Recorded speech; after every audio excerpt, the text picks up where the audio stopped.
আর ছাদ বাগানে বেশ অনেকগুলো জবা ফুল ফুটেছে। আর গাছের গ্রোথ দেখুন, দেখলেই আপনারা বুঝতে পারবেন যে কি সুন্দর গ্রোথ। পুরনো নতুন সব ধরনের আমার কাছে জবা গাছ রয়েছে, দেশি জবাও রয়েছে। কিছু কিছু জবা গাছের ডালও কাটিং করে দিয়েছি। তো চলুন, আজ আমার বাগানে এই একটা কালার হয়েছে, তার সাথে সাথে এই একটা কালার হয়েছে। আর গাছের গ্রোথ দেখুন, ভীষণই সুন্দর।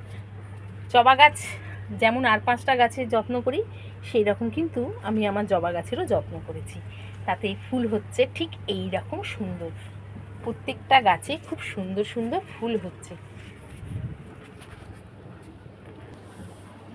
প্রত্যেকটা গাছে ফুলের সংখ্যা খুবই সুন্দর। আর গাছের গ্রোথ দেখতে পাচ্ছেন, খুব সুন্দর চকচক করছে পাতাগুলো।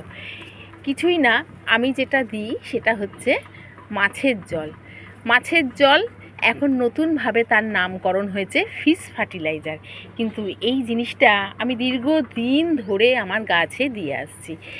আমি মাছের জলের সাথে সামান্য একটু গুড় মিশিয়ে 15 দিন রেখে দিই। সেই জলটা আমি গাছে দিই। ব্যাস, সেই জলটা গাছে দেওয়াতে গাছ ঠিক এই রকমভাবে কথা বলে। তো দেখতে পাচ্ছেন আমার গাছ কিন্তু প্রত্যেকটা খুব সুন্দর। আর প্রত্যেকটা গাছে কুঁড়িতে একদম ভরে গেছে। দেখতে পাচ্ছেন, এই যে কাটিং করা গাছও আমার। জবা গাছ খুব খেতে ভালোবাসে। ওকে যদি রোজ একটু করে খেতে দেন, তাহলে ওরা কিন্তু খুব খুশি হয়। আমি দেশি জবার ডালপালাও কেটে দিয়েছি, তাতে বেশ সুন্দর সুন্দর নতুন পাতা বেরোচ্ছে। তো দেখতে পাচ্ছেন খুব সুন্দর জবা গাছ। আপনাদের ছাদ বাগানেও এরকম সুন্দর সুন্দর জবা গাছ হবে এবং তাতে সুন্দর সুন্দর ফুলও হবে। আমার মতো এইরকমভাবে গাছের যত্ন নিন, দেখবেন আপনার গাছও খুব সুন্দরভাবে ফুলে ভরে গেছে। দেখতে কিন্তু ভারী সুন্দর লাগে।